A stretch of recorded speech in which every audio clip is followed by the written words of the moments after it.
النهارده انا هعرض لكم الرجاله بتاعت السكيب بتاعتنا واحد واحد، وهسيبكم انتوا تقيموهم في الكومنتات وتقولوا لي مين اجمد واحد فيهم. اول واحد هيقوم فيهم مهند. يلا يا مهند، وهنشوف مهند هيعمل ايه. طبعا انا قايل لكل واحد فيهم يجيب اخره، يعمل كل اللي بيعرف يعمله. اوبا، مهند رافع الرجل الشمال وماشي. لا انا حاسس ان مهند، يعني حاسس ان هو هيعمل شغل، لان مهند جامد قوي الصراحه يعني. طيب شكرا يا مهند. بعد كده مين؟ بودي. لا بودي حاجه تانية خالص. بودي دلوقتي هيخرب الدنيا. اوبا، بيجري بالسكيت وده حركه مش سهله.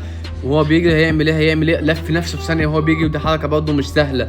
لا بودي شكله كده هيكسب في التحدي ده. اوبا، لا جامب. ده بودي جامد قوي يعني طب تمام، شكرا يا بودي. بعد كده داخل زياد. يلا يا زياد. زياد هيخرب الدنيا برضه. ماشي في ظهره وماشي حركه سريعه. لا زياد جامد، زياد جامد، رافع رجليه الاتنين. لا يا جماعه الرجاله كلها جامده الصراحه، انا محتار اختار مين فيهم. شوف زياد هيعمل ايه تاني. لا مش بظهره، لف نفسه وهو ماشي. هيعمل ايه تاني دلوقتي؟ عايزين نشوف.